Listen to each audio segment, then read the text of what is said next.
আমরা যে কত দয়ামান রব পেয়েছি আমরা একবার চিন্তা করে দেখি না।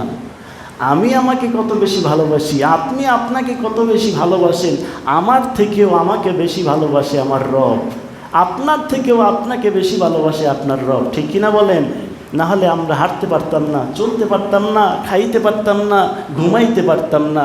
জানেন, যখন একটা মানুষ ঘুমায়া যায় ওই মানুষের কাছে আল্লাহ রাব্বুল আলামিন দুইজন ফেরেশতা পাঠায় দেয়। কয়জন? দুইজন ফেরেশতা পাঠায় দেয়। কেন? যে এই বান্দাটাকে সারা রাত যেন পাহারা দিয়ে তারপর ঘুম পড়ায়। সুবহানাল্লাহ। এজন্য ঘুমের ভিতরে দেখবেন আপনার আশেপাশে মশা মাছি ঘোরাফেরা করে, আপনার কানে ঢোকে না, আপনার নাকে ঢোকে না, আপনার মুখে ঢোকে না, নাহলে তেলা পোকা আপনার মুখের ভিতরে ঢুকে যাইতো, আপনি টের পাইতেন না। কে পাহারা দেয়?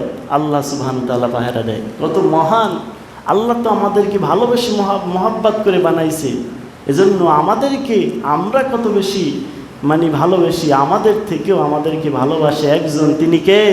আল্লাহ সুবহানাল্লাহ। তো সেই রব্বুল আলামিন বললেন, বান্দা এত মুহাব্বত করে, এত ভালোবেসে আদর করে তোমাদেরকে বানাইলাম, পৃথিবীর জমিনে যা কিছু দেখো সব কিছু আমি রব্বুল আলামিন ইন্নামা আমরুহু ইজা আরাদা শাইয়ান আইয়াকুলা লাহু কুন ফায়াকুন, ফায়াকুন দিয়া বানাইছি। কিন্তু আমার আদম সন্তান, আমার মানুষ বড় মোহাব্বত করে আমার আল্লাহর কুদরতি হাত দিয়া বানাইছি। বলেন সুবহানাল্লাহ। তাহলে আল্লাহর কুদরতি হাত দিয়ে যে বানাইলো তার প্রমাণ কি দেখেন? একটা গরু অন্য একটা গরুর সাথে হুবহু মিলে যায়, সেম টু সেম আপনি গরু খুঁজে পাবেন। একটা মুরগি অন্য একটা মুরগির সাথে সেম টু সেম মিলে যায়। একটা পাখি অন্য একটা পাখির সাথে মিলে যায় কি যায় না? একটা মাছ মিলে যায় কি যায় না? যায়।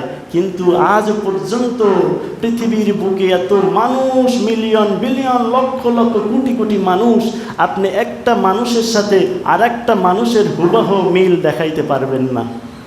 কোনো জায়গায় না কোনো জায়গায় অবশ্যই অবশ্যই ডিফারেন্স থাকবে, ঠিক কিনা বলেন? এই যে আল্লাহ বানাইলো তার প্রমাণ দেখো মানুষ। আমি আল্লাহ মুরগিকে কোন দিয়ে বানাইছি, গরুকে কোন দিয়ে বানাইছি, বকরি ছাগলকে আমি আল্লাহ আদেশ দিয়ে বানাইছি, একটার সাথে আর একটা মিলে যায়। কিন্তু মানুষ, তোমার ওই চেহারাটা, তোমার ওই ফেসটা, যেই কপাল নাক ঠেকাইয়া আমার কুদরতি পায়ে সেজদা দেবা, এই কপাল নাকের ডিজাইন আমি রব্বুল আলামিন আদেশ দিয়া বানাই নাই। কোন দিয়া বানাই নাই? আমি রব্বুল আলামিন আমার আল্লাহর কুদরতি হাত দিয়ে বানাই দিছি। বলেন সুবহানাল্লাহ।